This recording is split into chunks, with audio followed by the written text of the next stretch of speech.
And welcome back to Radio Rebellion, a Star Wars podcast. We are back after a couple of weeks off. I am your host, Alberto Calderon. Over there, braving everything is our co-host, Oti. Thank you so much for being here, everyone. Oti, how are you doing? Thanks for being here. It's been a couple of weeks.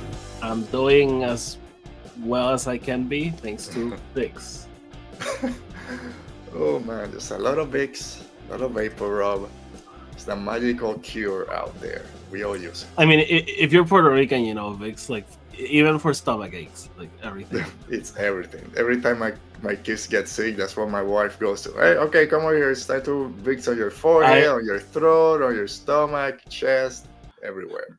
Every time I'm sick, my mom calls me and she's like, oh, do you have Tylenol? Do you have this, and that? And always at the end, she's like, don't underestimate the power of Vicks. It's great. I'll say I agree. I don't like it. I love it. It's too sticky. It's horrible. Yeah, I mean it works, but it's horrible. So I'm gonna keep this line alive. I bought this thing that you throw in the shower and like vaporizes as you shower, and I used it yesterday, and it feels kind of slimy after. But whatever, you smell like Vicks. That's cool. Even the steam. Yeah, my kids don't like it too much, as my son, but we wait till he falls asleep and then he wakes up. Oh, you put Vicks on me. Sorry, but you feel better, right? They always do. All right, if you want to keep hearing our medical advice and Puerto Rican remedies, make sure to subscribe to our channel so you don't miss any new episodes when they drop. Like this video now if you're watching later on the replay also, and leave us a comment down below of all the things we're going to be talking about today. If you're listening on the audio podcast, thank you. Leave us a 5-star rating, reviews, all that fun stuff. All right, let's go ahead and start. I should say, we took a couple of weeks off. We're back now. I'm calling this season 9. I just found out, Oti, that we just passed 200 episodes during our Ahsoka review. So this is our 202nd episode. Oh, 4.5 years. Acolyte review, not Ahsoka review. I said Ahsoka, sorry, Acolyte review. So thank you to everyone that has sticked around for that long time. I do appreciate it. All right, I know it's a slow day, so I want to talk more about this. This is very good because it's like replicating the effect of Vicks all over my nostrils and everything. But man, it changes your taste bud for like 2 hours. So that's like a cough drop or something? Yeah. Oh, okay, you have. So like water tastes like rust. Oh, it's horrible. Like bread tastes moldy. That's not the best endorsement. It's not. No, it's not. But I'm not coughing, so there you go. There you go. It's probably on the smallest of spring. Me. Yeah, don't eat anything for 5 hours after you're having one. Like every time you see me drinking water, I'm disgusted. Just keep that in mind. Pure water. I'm just gonna take one sip. Salud. All right. So it's a slow week. We just kind of decided, but there's some cool stuff that dropped while we were out, and let's talk about it. See if you guys already are not already. Let's talk Star Wars and Star Wars news. Star Wars news. Right, Oti. Skeleton Crew finally, from all places. People Magazine, we got something. Revealed the first images from the upcoming Star Wars live action coming of age series. Skeleton Crew, said to be reminiscent of Steven Spielberg kind of era Amblin-style movies like The Goonies, E.T. Skeleton Crew stars Jude Law with a very Star Wars name, Jude Nawood. That's 2 N-A's in the name. Nawood. I can't believe they greenlit that name. I'm gonna say it. I hate it. Jude is fine. Nawood is fine. That 9 in the middle, not a fan. But he's someone who uses quick thinking, charm, and conversation to get out of all sorts of scenarios. So basically, Han Solo, without the scoundrel part, because it's more a family-friendly show. Han Solo is family-friendly. And joining Jude Law are Ravi Cabot-Conyers as Wim, Kiriana Crater as KB, Robert Timothy Smith as Neo, the little blue Nautolan causing all the stirs also, Ryan Kira Armstrong as Fern, and Nick Frost as droid SM-33. And he's supposedly a rusty old cranky droid that sort of reluctantly helps the kids along the way. And he's also the first mate of a mysterious ship. So one more thing. So that's it. Let's talk about the pictures first, and then I'll jump into a couple more stuff that was not revealed on People magazine of all places. That Star Wars just people. Let's go ahead. Not in Comic Con, which is fine.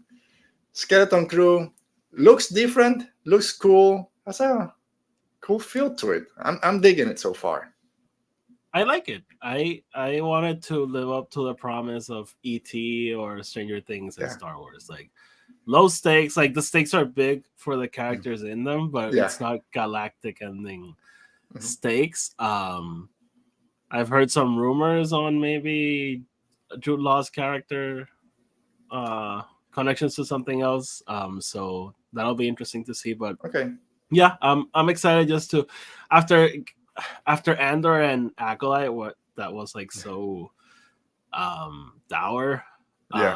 I'm ready for some lighthearted Star Wars, and maybe it's not, but that's what I'm going into thinking about. I'm hoping it is. I'm thinking it is. I posted something like this a couple of days ago. This is when people say, usually when people say Star Wars is for everyone, this is it. And now kids and families can watch Skeleton Crews. Adults have their Andor and Ahsoka if you are super deep into the lore.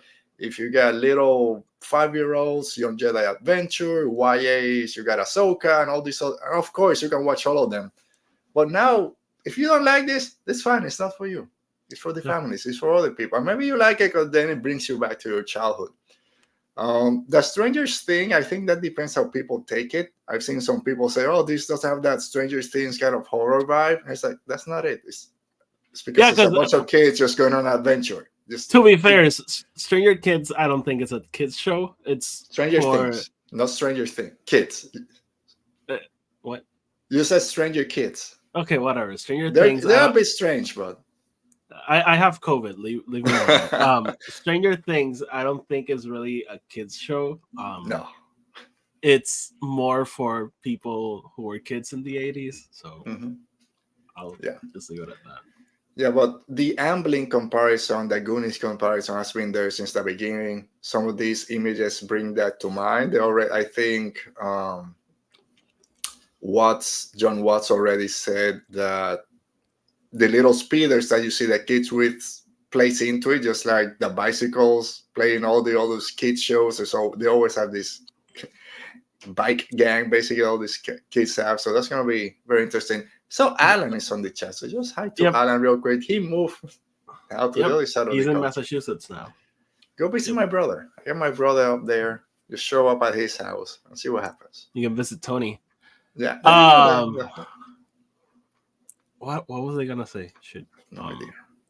I don't know. I'm excited. Oh, if it's really aimed at younger audiences or families, be ready for shorter run times because I don't think this then will be the 1 hour 10 episode show that everyone wants. No, I mean it's fine. Just 35 minutes at the most. I mean that's Star Wars. At this point, I always say that you can complain about it, but you're fighting. Yeah, you're fighting with the status quo because that's what it's always been. They say that what is if you keep doing the same thing over and over, it's expect a different result. Then this is it. Andor, when Andor comes, maybe that's different, and it's fine.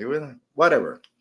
What I have, I don't want to say I have high hopes. I think the show is gonna be good. There's a lot of great talent. I will run through them later when we're finishing up talking about it. Some great talent behind the cameras, writing, directors, all that stuff. So I have expectations that they know what they're doing. So it will be not funny, but if this show comes out and it's very well written, very well directed, looks great, then people are gonna complain, "Oh, a show about nobodies gets this treatment," but then you have an adult show and it sucked. Why? Blah blah blah. They don't care about the older fans, and then we get that conversation. Hopefully not. I'll try not to think about that too much. All right, so we got a short synopsis, and it says, when 4 kids make a mysterious discovery on their seemingly safe home planet, they get lost in a strange and dangerous galaxy. Finding their way home, meeting unlikely allies and enemies will be a greater adventure than they ever imagined. Again, very Goonies-like, very E.T.-like. This is supposedly set either during or after the first season of The Mandalorian, which I didn't know. I know it was around the Mando era timeline. I didn't know it was going to be around season 1, so that's kind of surprising. So we know that the pirate Vane that showed up in Mando season 3 is going to be on this series. I love that weird guy, so it's great to see him there as a foil to the kids. So yeah. Cool synopsis. Anything from it you want to add to it, Oti? I just wanted to be set on Life Day. Just have like the Star Wars holiday thing. Like I keep thinking that's why they moved it a year last year. Because we know that show was ready to release. And I just want to see it because it's been there for a while. So yeah, I mean, it feels like a show that should be released either during Thanksgiving, during Christmas. Again, if you want to bring the family together to watch it weekly for a couple of weeks before you go back to school or to work or whatever, it makes sense to do it during this time period, when this holiday season. Supposed to come out December 3rd. I don't know. Usually, one thing that I heard some people talking about, it doesn't say first episode or like coming the first week or first episode December 3rd, whatever. So some people think it might just drop all at the same time. Hoping that it doesn't. Not something that Lucasfilm really does. So again, why would they change that now? Yeah, just for Visions. Vision is the only one. Yeah. Well, that's just for shorts. If this is 10-minute episodes, then maybe, but not for 30. So created by John Watts, that we know from all the new Spider-Man movies, and Christopher Ford, also from Spider-Man Homecoming. Directors Watts, Daniels from Everything Everywhere All at Once, David Lowry did the Green Knight and Pete's Dragon, Jake Schreier is the director for the upcoming Thunderbolts, Bryce Dallas Howard, that we all love in Star Wars, and Lee Isaac Chung, who did Minari, Mando Season 3, and the new Twisters movie. With all this talent behind the camera and writers, that's why I say, I know there were some comments a couple of weeks ago, people, I heard behind the scenes, it's not really that good. I don't know, but with all that talent, I think they can pull something together. That's a pretty solid. Right. Did you see Twisters? No. So that was great. So that's one of the problems of why I didn't see Deadpool. We talked about it before we started. It was Deadpool and Wolverine, because my daughter loves going to the movies. It was her birthday around this time. She wanted to see Twisters. We forced her to see the original last week. What? And she's like, okay, it's better than I thought. But then it was... The original Twister is a great movie. Oh, it's great. For some reason, gets lumped up with all the 90s action movies. But Twister is great. It's great. It's a great movie. I agree 100%. It's not just the cow. That's what people go to. And it's a great scene still. It's still laugh every time the cow. It's a cow. So it was, we're going to watch Inside Out 2, Twisters, or I'm going to risk taking my daughter to Deadpool and Wolverine, and be with all there, it's like, screw it, we'll watch something at home.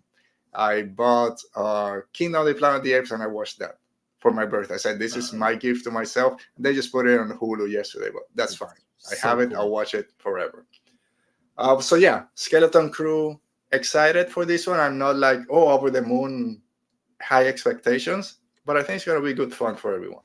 Yeah, it gets me excited that I'm not excited for it because I have no idea what we're going to delve into. But it's a Star Wars show that I'm going to watch. So. Yeah. All right. That's it. Skeleton Crew. D23. Yay. If we have time at the end, we'll think about D23, but trailer maybe at the end of this week. I think that's why we got the People magazine thing earlier. Maybe that's when they'll show something. It's early though, so we'll see. Yeah, and something that got shown this past weekend, because another big convention just happened, San Diego Comic-Con, was books and more books. And not the after San Diego Comic-Con, another book, actually a trilogy of books. Yep. And we're gonna start with that trilogy of books that was announced. Reign of the Empire. It's a Reign of the Empire trilogy. We know book 1 is called Mask of Fear by Alexander Freed, that a lot of us know as the author behind I have it here. Also. Alphabet Squadron. Let's all point to it. Alphabet Squadron. 3 great books. Mm-hmm. So he's back writing Star Wars, writing politics, a political thriller. So this is what we know about this book first. Across the galaxy, people rejoiced and celebrated the end to war and the promise of tomorrow. But that tomorrow was a lie. Instead, the galaxy became twisted by the cruelty and fear of the Emperor's rule. During that terrifying first year of tyranny, Mon Mothma, Saw Gerrera, and Bail Organa faced the encroaching darkness. One day there will be the 3 architects of the Rebel Alliance, but first each must find the purpose and direction in a changing galaxy while harboring their own secrets, fears, and hopes for a future that may never come unless they act. And Freed added, is a chance to write a political thriller and spy drama and sweeping historical epic all at once. Last time when we talked about the Acolyte, we saw, give us more politics in Star Wars. Come on. There you go. There we go. And I know this is, and it came to my mind quickly. It's like, how many more stories can we get in this time frame, this rebellion time frame? And then that fleeting thought just left. It's like, I don't care. Just look at this. Of course. And there's a new characters that are gonna bridge the gap between all 3 books. It's not just Mon Mothma, Saw Gerrera, and Bail. But yeah, how can you not be excited? If you're a book fan and you like the politics in Star Wars, especially this era, this is a win-win. Yeah, I love this announcement. Came out of nowhere. Yeah. I think it was Tom that posted like oh, maybe tomorrow there'll be a book announcement. Oh, here you go. If you want to guess, I might send you a copy. No one got it. But so it's I love that it's a reminder that the world of possibilities in Star Wars is endless, and here we go, like, yes, it's gonna take place like within a year, and it's all politics. Like, here you go. Yeah. It's like, oh, interesting. It's also fun that we know these characters already. We know a lot about them. Yeah. We know where they're gonna end up.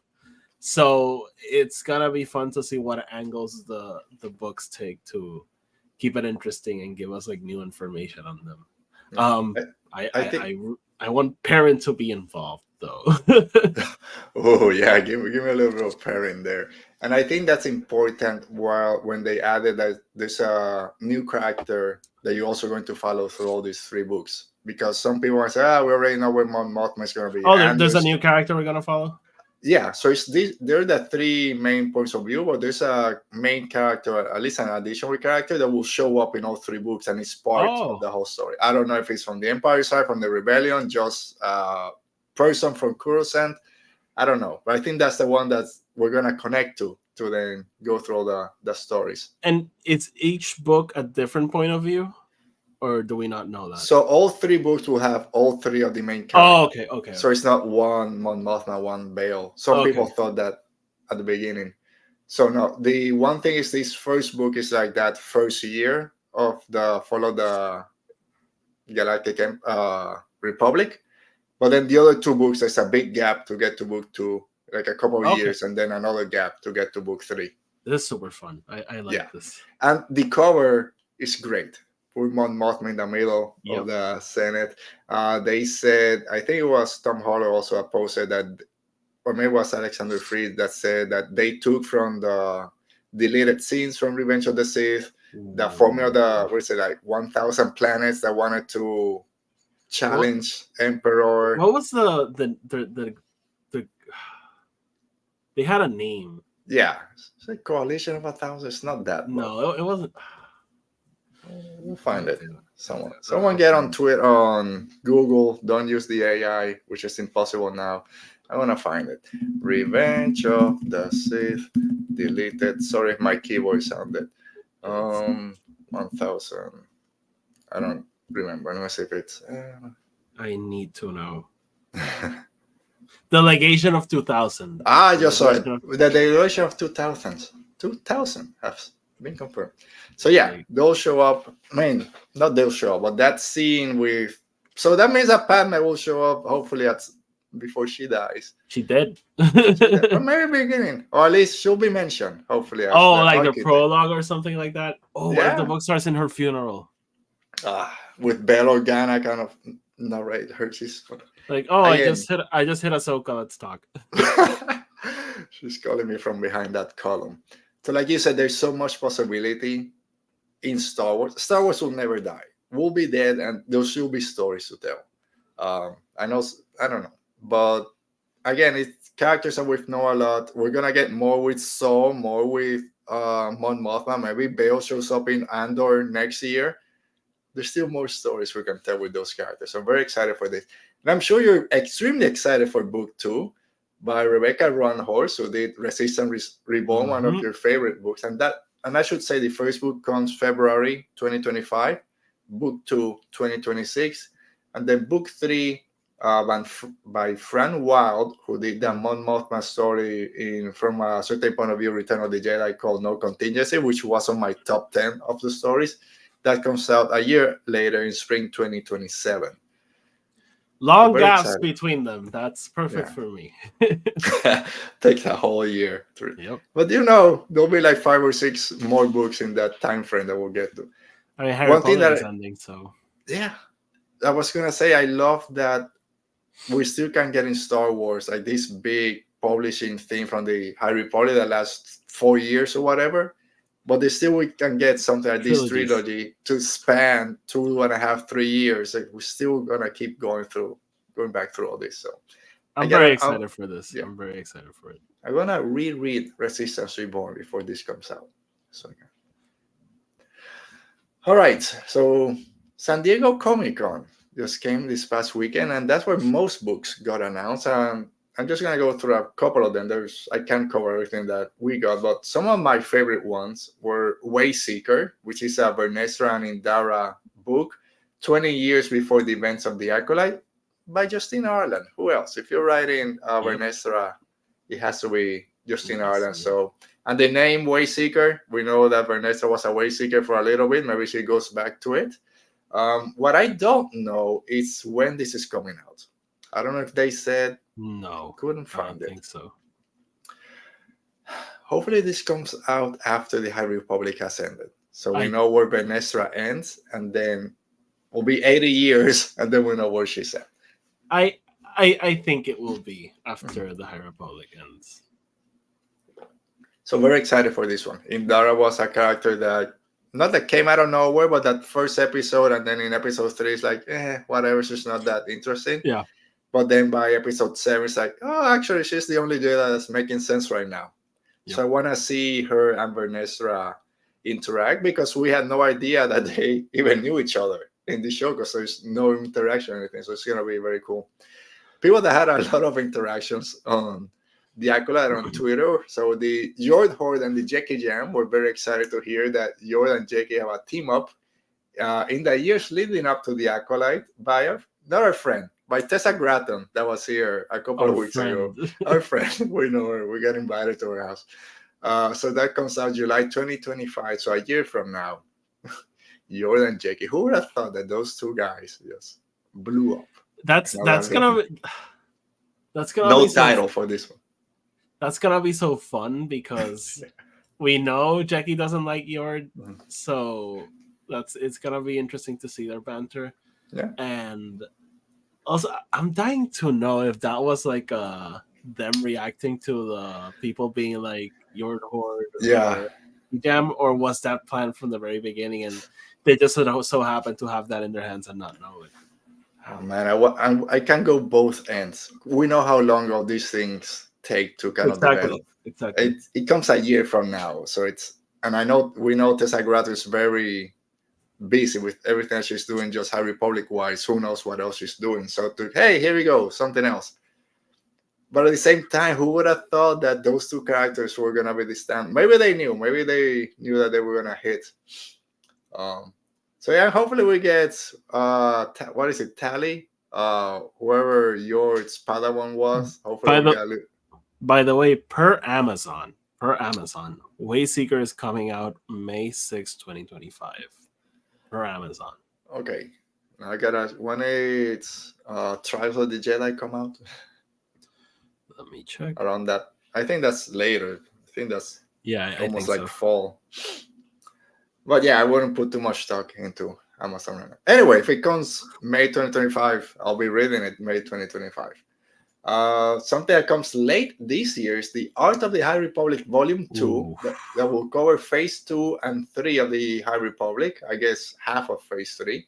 Written by Christine Weber. That comes late 2024, so I'm guessing November, December. Volume 1 was great, so very excited for this one. Art of the Acolyte, also by Christine Weber, goes out July 2025. Art of Star Wars Outlaws, which kind of surprising that a video game is getting all this treatment. Mm-hmm. And then the Star Wars Encyclopedia, the comprehensive guide to the Star Wars galaxy, also coming out, I think, next year. Right? Same thing, I couldn't find a date for that one. And then a bunch of comics and some other stuff out there, but Wayseekers is the one for me from that bunch that really stood out. I like all of the announcements on it, honestly. Yeah. I love the art of books. The art of the High Republic is super fun, and seeing this one, I love it. I love the cover, even though it says not final. I think it was Laura Kelly who posted like, "Why wouldn't you use this one?" As and I was like, "Yeah, hard agree." The cool armor that they all have. But yeah, in terms of story, I think Acolyte is the one I'm most. Wayseeker is the one I'm most interested for. I want to know if we're gonna get like Chimere things in it. Chimere in the in Wayseeker. Yeah. I mean, so 20. We don't know how old Chimere is. I think we in one episode. I don't know if you were here or not. Maybe it was when I spoke with Arisu. I think Manny Jacinto. I think is 36. So 20 years. He'll be 16. So he can. I mean, at that point, he's a Padawan. Yeah, but Star Wars age is different. Yeah, I know. He can be a youngling. Maybe he's not a Padawan. He's 4 or 5 years old at this point. And this is not gonna happen. But can you imagine, like in at the end of Trials of the Jedi? No, it's gonna be in Vernestra's book where they close out. In Justina's book where they close out Vern's story. So at the end of that book, we get her meeting Chimera. It's like 100 years before the show. Like, what? I mean, it'll be cool. If we got something similar, but not that far off in the solo novelization where they brought Enfys to meet Saw Gerrera. Give me Enfys in that new trilogy. It fits. It fits. Oh my god. Enfys Nest there with Saw Gerrera. Maybe meeting Bale and Moth. Or maybe not Enfys Nest, but her mom. Anyway. At this point, because Solo is before what's going on, and her mom has already passed the baton. I don't know if she's dead at this point. No, because this is like right after Revenge of the Sith, right?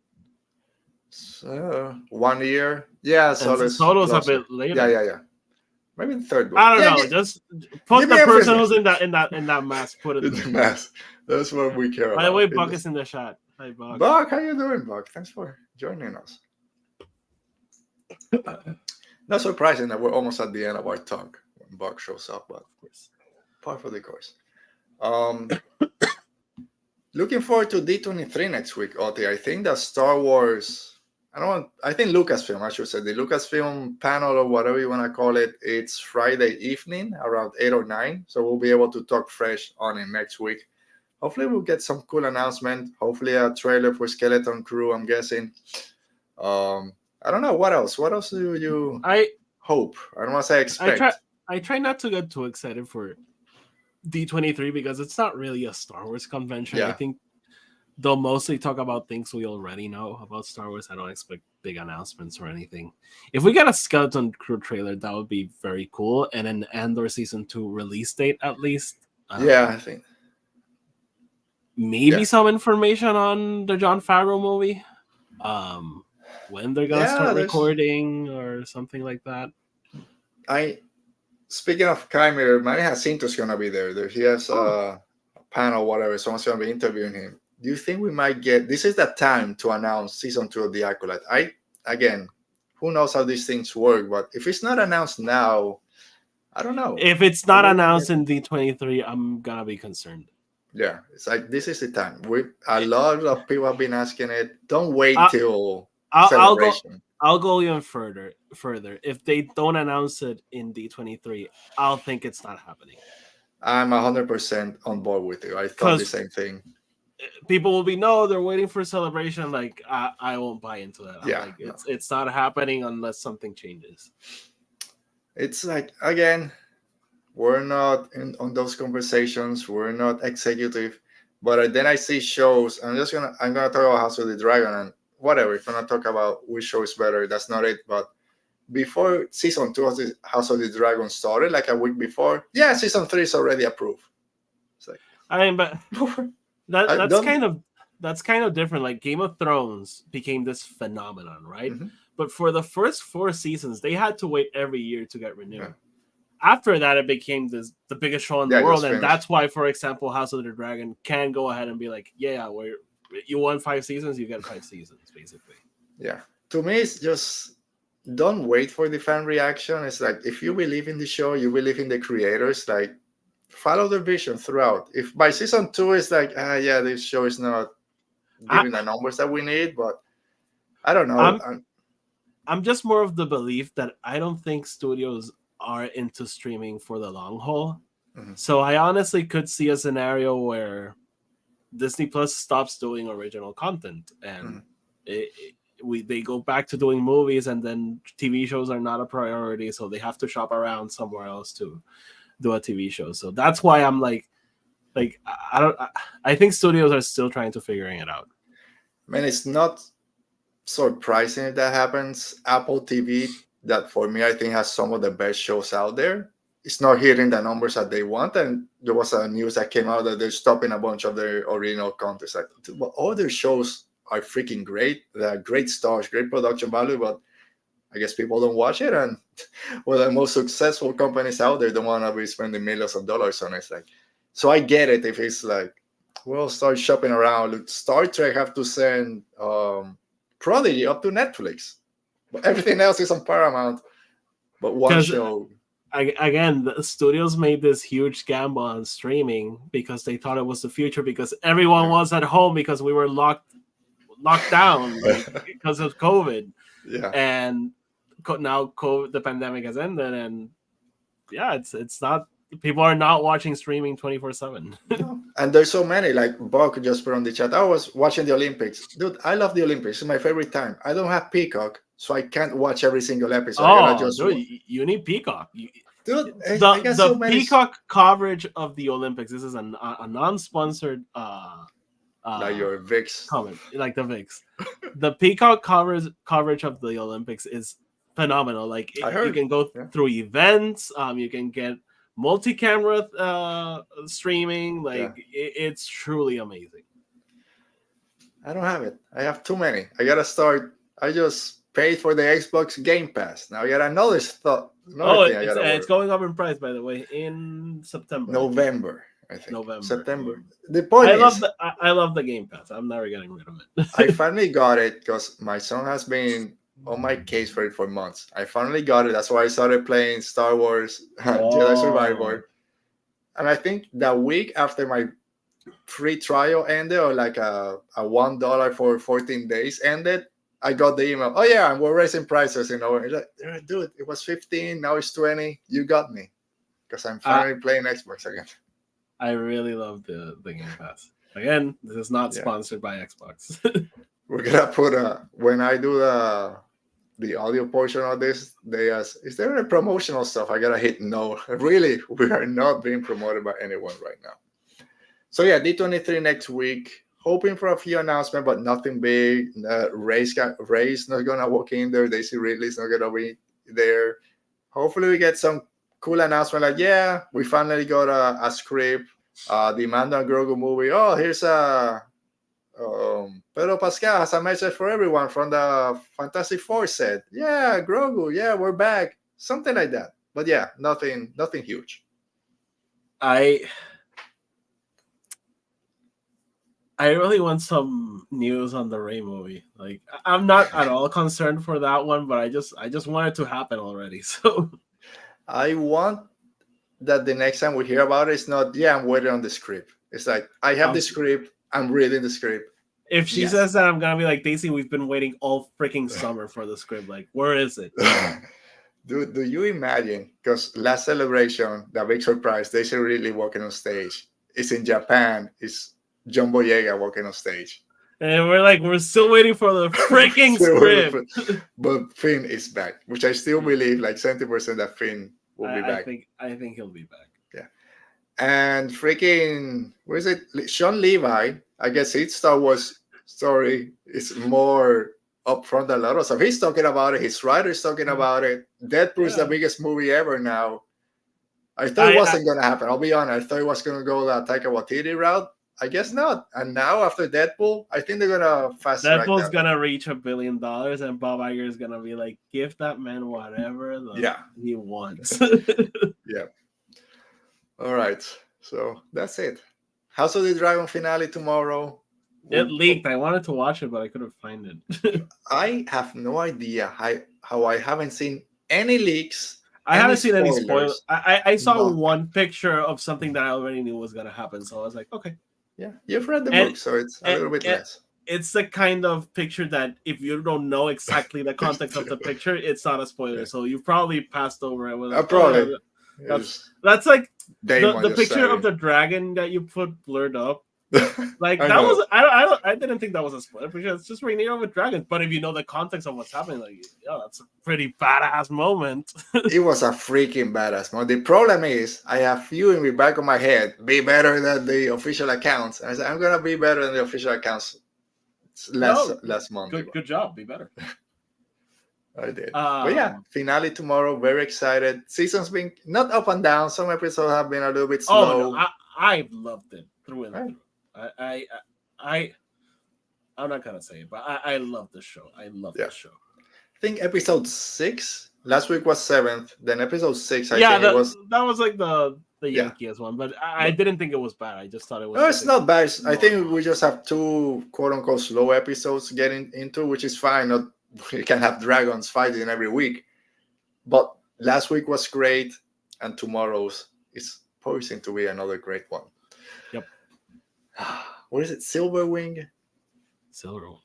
Dude, I love that design. I said that's my favorite design. Even though we really didn't get to see it, I love it. I love the design of Vhagar and Vermithor. These just like disgusting old dragons. Vhagar just so disgusting.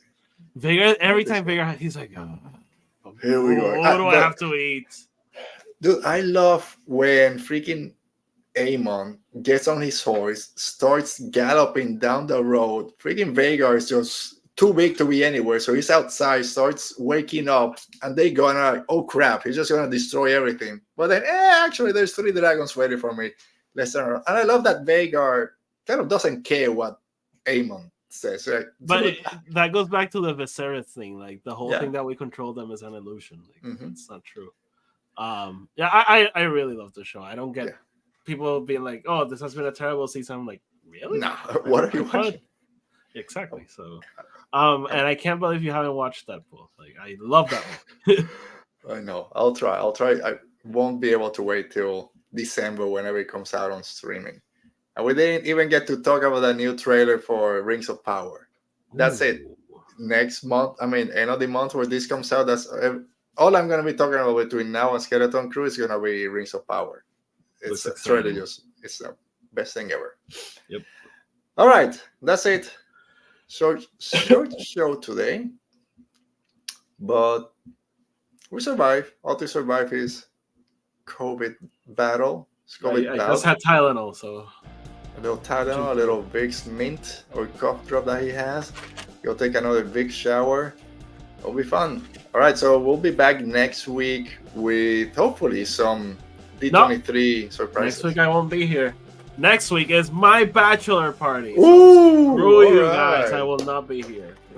I will be with Tony, actually. So. All right, so say hi to Tony when you see him. Have fun over there. I'll be here talking about D23 if there's anything fun to talk about. And we'll see what happens between now and then. Maybe I'll jump in from some pool somewhere. Just be careful about what's in the background, but it'll be fine. Okay. All right, so we'll talk to you guys next week. Thanks for everyone to join today. Buck, Alan is new place, and Buck says congratulations. May the force be with us all. Stay safe if you're in Florida. Hopefully you don't get hit by that storm that's coming tomorrow on Monday. So stay safe, be safe. We'll see you next week. May the force be with you all.